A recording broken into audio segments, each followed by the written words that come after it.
Amanecida, de Robert Bloch. En el cielo silbaron las cabezas de torpedo cargadas de explosivos, y el fragor de su paso hizo temblar a la montaña. En las profundidades de su abovedado santuario, el hombre permanecía sentado, deífico e inescrutable, enterado de todo lo que estaba sucediendo.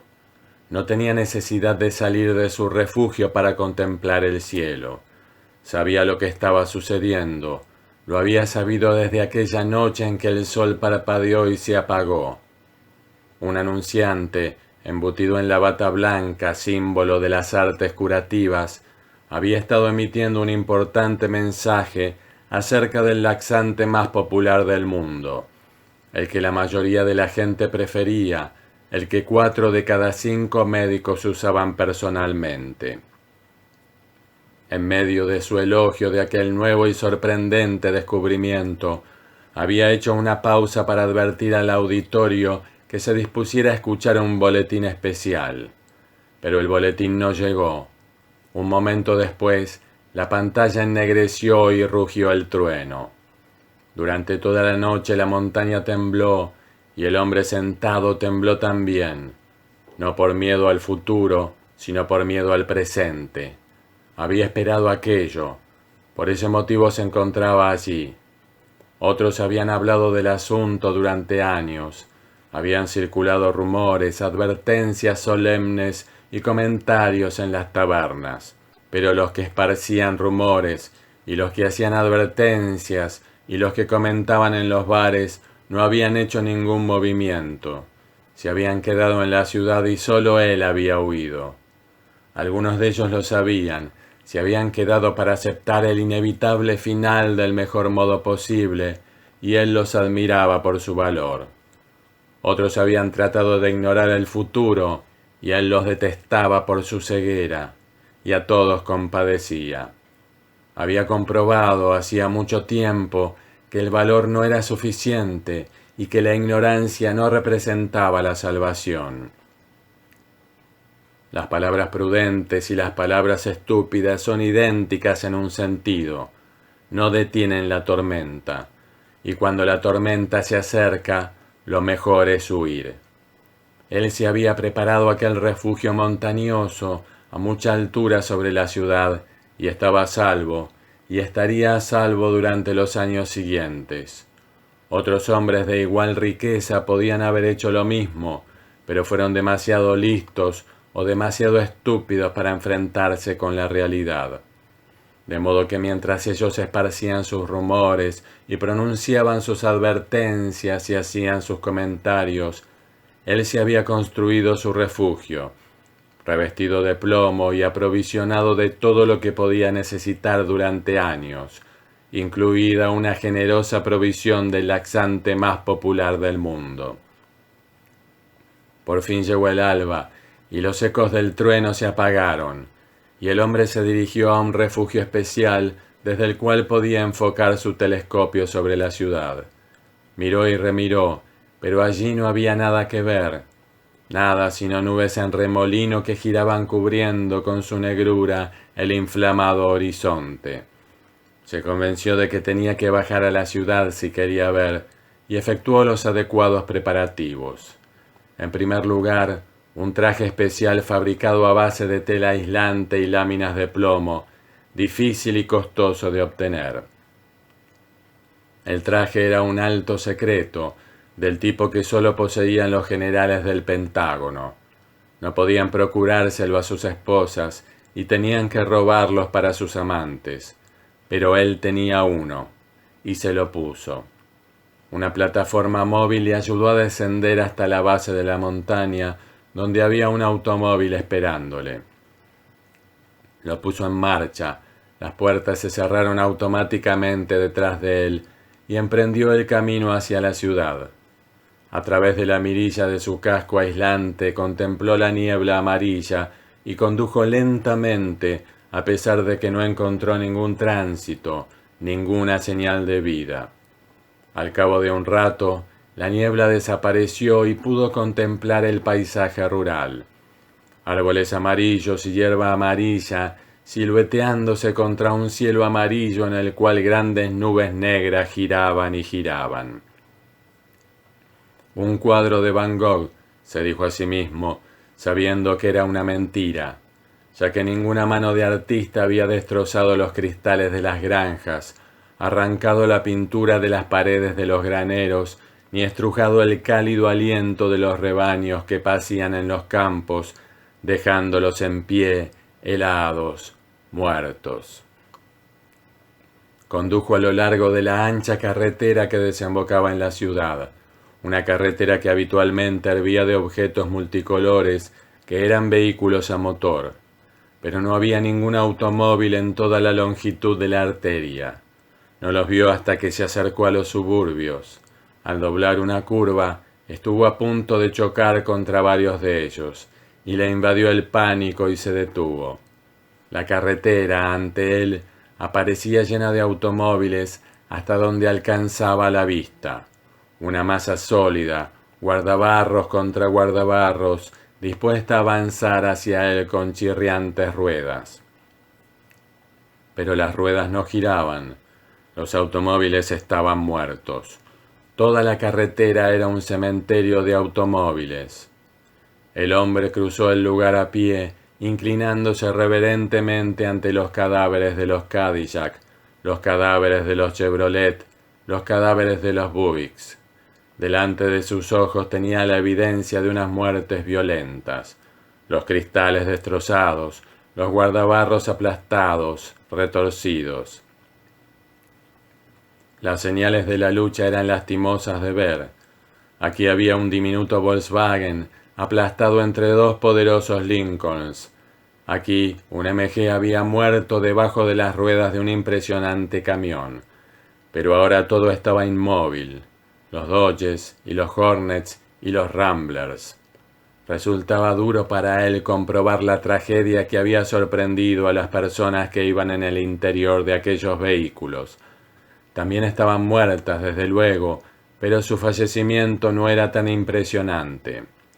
Tal vez su pensamiento había sido afectado por la actitud de la época, en la cual un hombre tendía a ser cada vez menos identificado como un individuo y cada vez más considerado de acuerdo con la valoración simbólica del automóvil que conducía. Cuando un desconocido conducía por la calle, rara vez se pensaba en él como en una persona. La inmediata reacción era: ahí va un Ford, ahí va un Pontiac, ahí va un Jaguar descapotable. Y los hombres se jactaban de sus automóviles en vez de hacerlo de sus cualidades personales. De modo que, en cierto sentido, la muerte de los automóviles era más importante que la muerte de sus propietarios. No parecía que los seres humanos hubieran muerto en un frenético esfuerzo por huir de la ciudad. Eran los automóviles los que habían efectuado un esfuerzo final para escapar y habían fracasado. Continuó andando por la carretera hasta que llegó a las primeras filas de los suburbios. Allí las huellas de la destrucción eran más evidentes. Las explosiones habían hecho su efecto. En el campo, la pintura había sido arrancada de las paredes, pero en los suburbios, las paredes habían sido arrancadas de los edificios. No todas las viviendas estaban derruidas. Había muchas casas en pie, pero en su interior no se apreciaba la menor señal de vida. Los aparatos de radio y televisión estaban muertos. Vio entorpecido su avance por montones de escombros. Al parecer, una de aquellas explosiones había afectado a aquella zona de un modo directo. Su camino estaba bloqueado por un montón de los heterogéneos restos de exurbia. Pasó por encima o dio un rodeo alrededor de cajas de Kleenex, cabezas artificiales que habían colgado de los escaparates de las tiendas, artículos para automóviles, arrugadas listas de compra y garabateadas notas de citas con el psiquiatra. Se detuvo ante unos grandes almacenes y sus pies se enredaron con los camisones de nylon, cajas de supositorios, desodorantes y un montón de discos de Harry Belafonte. Le resultaba difícil de avanzar con normalidad, ya que las calles estaban llenas de vehículos destrozados y las aceras aparecían bloqueadas por los trozos o las fachadas enteras de los edificios. Estructuras enteras habían sido arrancadas de cuajo y en algunas casas había quedado al descubierto el interior de las habitaciones. Aparentemente, la explosión se había producido de un modo repentino, sin previo aviso, ya que había pocos cadáveres en las calles, y los que se encontraban en el interior de los inmuebles indicaban que habían encontrado la muerte mientras desempeñaban sus ocupaciones habituales. Continuó andando y evitó deliberadamente mirar los cadáveres, pero no podía evitar verlos, y con la costumbre, la repugnancia se convirtió en simple aprensión, que luego dejó paso a la curiosidad. Al pasar por delante del patio de recreo de una escuela, se alegró de que el final se hubiera producido sin violencia. Probablemente una ola de gas paralizante se había extendido a través de toda aquella zona. El centro de la ciudad era una masa de obra de albañilería, formando caprichosas figuras como diseñadas por un arquitecto demente. Aquí y allí había diminutos capullos de llama, brotando de los intersticios de enormes nubes. El hombre vaciló, preguntándose si sería conveniente aventurarse más allá. Entonces vio la colina que servía de fondo a la ciudad y la imponente estructura que era el nuevo edificio federal. Estaba allí, milagrosamente intacto, y a través de la niebla el hombre pudo ver la bandera que ondeaba todavía en su tejado. Allí podía haber aún vida, y el hombre sabía que no quedaría satisfecho si no lo comprobaba. Pero antes de alcanzar su objetivo, encontró otras pruebas de existencia. Mientras se movía entre los escombros, se dio cuenta de que no estaba solo en aquel caos central. Dondequiera que las llamas ardían y parpadeaban, había figuras furtivas moviéndose cerca del fuego. Para espanto suyo, se dio cuenta de que estaban avivando los incendios, quemando barricadas que no podían ser apartadas de otro modo para poder entrar a saquear en las tiendas. Algunos de los saqueadores estaban silenciosos y avergonzados, otros se mostraban petulantes. Todos estaban condenados a muerte, definitivamente desahuciados. El saber esto impidió al hombre intervenir, que robaran y saquearan a su antojo. Dentro de unas cuantas horas o de unos cuantos días, la radiación produciría su inevitable final. Nadie se interpuso en su paso. Tal vez el casco y el traje protectores parecían un uniforme oficial. Continuó andando y vio en el interior de una tienda de bebidas un hombre descalzo que llevaba un abrigo de bisón, entregando botellas a una brigada formada por 4 chiquillos. Una anciana de pie junto a la derruida caja fuerte de un banco, metiendo fajos de billetes en un saco. En un rincón yacía el cadáver de una mujer de pelo blanco, abrazada a un montón de monedas. Un soldado y una mujer con el brazalete de la Cruz Roja, transportando una camilla hacia la bloqueada entrada de una iglesia parcialmente derruida. Imposibilitados de entrar, el soldado dio un puntapié a una de las ventanas laterales y por ella introdujeron la camilla. Una mujer con el rostro de una modelo de Vogue tendida en la calle. Al parecer, había sido sorprendida por la explosión mientras respondía a la llamada del deber, ya que una mano delgada, aristocrática, agarraba todavía el cordón de su caja de sombreros. Un hombre delgado, saliendo de la tienda de un prestamista y cargado con una enorme tuba.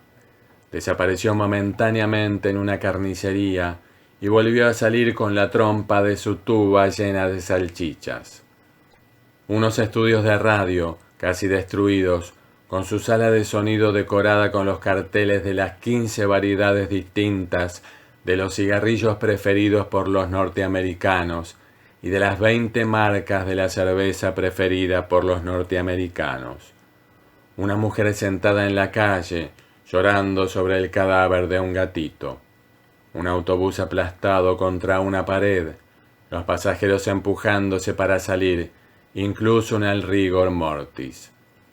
Los cuartos traseros de un león de piedra delante de lo que había sido la biblioteca pública. En la escalinata de la entrada, el cadáver de una anciana cuya bolsa de la compra se había desparramado por el suelo, junto a ella. 2 novelas policíacas, un ejemplar de Peyton Place y el último número del Reader's Digest. Un chiquillo que empuñaba una pistola de juguete y disparaba contra su hermanita gritando «¡Bang! ¡Estás muerta!». Y lo estaba. El hombre andaba lentamente ahora, entorpecido por obstáculos materiales y espirituales. Se acercó al edificio de la colina dando un rodeo, evitando la repugnancia, la curiosidad morbosa, la piedad inútil, el horror indescriptible. Sabía que había otros hombres allí, en el corazón de la ciudad, algunos entregados a actos de misericordia, otros a heroicos actos de pillaje. Pero él los ignoraba a todos, ya que todos estaban muertos. La misericordia carecía ya de significado y no había posibilidad de rescate de las radiaciones. Algunos de los que pasaban junto a él le llamaban, pero él continuaba su camino haciendo oídos sordos, sabiendo que sus palabras eran simples estertores de moribundos. Pero de pronto, mientras trepaba por la ladera de la colina, notó que estaba llorando. Las lágrimas cálidas y salobres descendieron por sus mejillas y empañaron la superficie interior de su casco, de modo que ya no pudo ver nada con claridad. Y así fue como salió del círculo interior de la ciudad, el círculo interior del infierno de Dante. Sus lágrimas cesaron de fluir y su visión se aclaró. Delante de él se erguía la impresionante mole del edificio federal, intacto, o casi. A medida que se acercaba a la enorme escalinata principal, observó que había evidentes señales de cuarteamiento y de corrosión sobre la superficie de la estructura. La explosión solo había dañado directamente a las esculturas que adornaban el gran arco que daba acceso al edificio. Las estatuas simbólicas habían sido arrancadas de sus pedestales y estaban en el suelo destrozadas. El hombre las contempló con cierto asombro. Luego penetró en el interior del edificio. Los centinelas continuaban montando guardia, pero ninguno de ellos le impidió el paso, probablemente porque llevaba un traje protector todavía más complicado e impresionante que los suyos. En el interior del edificio, un pequeño ejército de funcionarios de poca categoría y de oficiales de alta graduación hormigueaba por los pasillos, subía y bajaba las escaleras. No había ascensores, desde luego. Habían cesado de funcionar cuando se cortó la corriente eléctrica. Pero el hombre podía subir a pie. Sentía deseos de subir, ya que para eso había ido allí. Deseaba contemplar la ciudad desde las alturas del edificio. Embutido en su traje protector, parecía un autómata, y como un autómata subió escalera tras escalera hasta que llegó al piso más alto. Pero allí no había ventanas, únicamente oficinas rodeadas de paredes. Avanzó por un largo pasillo hasta llegar al final. Allí se abría un gran cubículo cuadrado iluminado por la claridad que penetraba a través de la pared de cristal del fondo. Un hombre estaba sentado ante un escritorio, empuñando un receptor telefónico y maldiciendo en voz baja. Miró con curiosidad al intruso, observó el uniforme aislante y volvió a sus maldiciones. De modo que era posible acercarse a la pared del fondo y contemplar la gran ciudad. Mejor dicho, el enorme cráter donde se había asentado la gran ciudad. La noche se mezclaba con el apagado resplandor del horizonte, pero allí no había oscuridad. Las pequeñas bombas incendiarias habían ido extendiendo el fuego, al parecer empujado por el viento, y ahora el hombre contemplaba un inmenso océano de llamas. Todo estaba envuelto en unas inmensas olas rojizas. Mientras contemplaba aquel espectáculo, las lágrimas acudieron de nuevo a sus ojos, aunque sabía que no habría lágrimas suficientes para apagar aquellos incendios. Se volvió hacia el hombre sentado ante el escritorio, notando por primera vez que llevaba uno de los uniformes reservados para los generales. Por lo tanto, debía ser el comandante en jefe. Sí, ahora estaba seguro de ello, ya que alrededor del escritorio el suelo estaba inundado de papeles. Tal vez eran mapas anticuados, tal vez eran tratados anticuados. Poco importaba ya lo que pudieran ser. Detrás del escritorio, colgado en la pared, había otro mapa, y este importaba mucho. Estaba literalmente cubierto de banderitas negras y rojas, y al hombre le costó muy poco descifrar su significado. Las banderitas rojas significaban destrucción, ya que una de ellas se encontraba clavada sobre el nombre de aquella ciudad. Y había una sobre Nueva York, una sobre Chicago, Detroit, Los Ángeles, sobre todos y cada uno de los centros importantes. Miró al general y finalmente fluyeron las palabras. «Debe ser terrible». «Sí, terrible», dijo el general. «Millones y millones de muertos, las ciudades destruidas, el aire envenenado y ninguna posibilidad de escape. Ninguna posibilidad de escape a ninguna parte del mundo. Ninguna posibilidad». El hombre se volvió hacia la ventana y contempló el infierno una vez más, pensando, este es el fin del mundo. Miró de nuevo al general y suspiró. «Pensar que hemos sido derrotados», susurró. El resplandor rojo creció y a su luz vio el rostro del general, exultante de alegría.